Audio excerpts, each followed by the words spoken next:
So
people find out about the missing funds, they will never trust us again.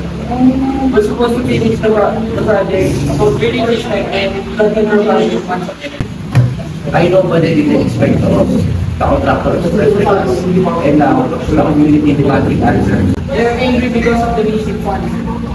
No, the project means their safety, their homes, their lives. If the corruption challenges this, they will betray us.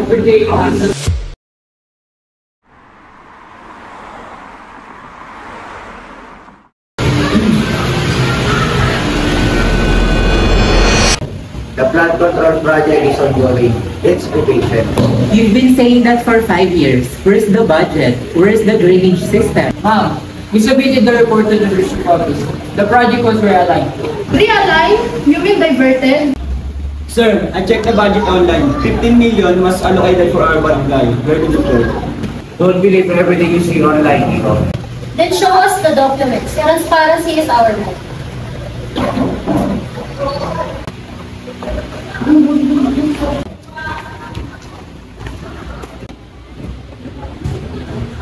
They keep underestimating us, but we have power, our voice, our votes. In social media, we can expose this. These past few weeks, we're all scared to speak.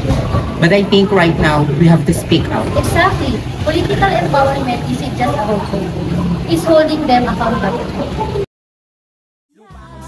Ng pangalan ay Pinas, ngunit bakit parang puno na ang prutas ay pitas? Nauungusan ng batas, parang inamag na bigas. Lumalakas na ang ulan, ngunit ang payong ay butas. Tumatakbo ng madulas, mga pinuno ay ungas. Sila lang ang nakikinabang, pero tayo ang putas. Mga kabayan natin na lumilipad, lumalabas para pumunta ng ibang bansa at doon magtanas.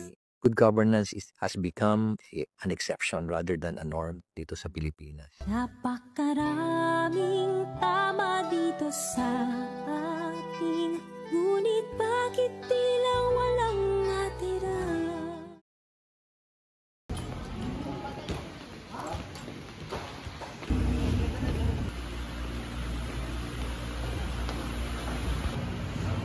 Mayor, residents are here. We're the residents of Barangay Silangan. We demand transparency. Where is the fund? We're not here to beg. We're here to demand what is ours. Clean governance and proper services.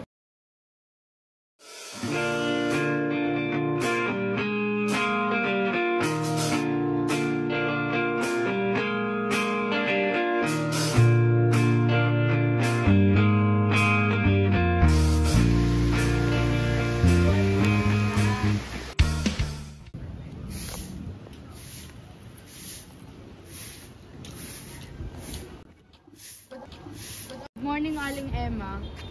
I never thought I would see this. We did not wait for a change. We became the change.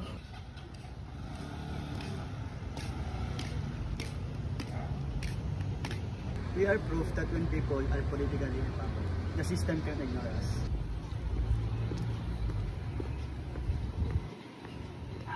Hello neighbors, I know what you all think. The flood water rise, so can we.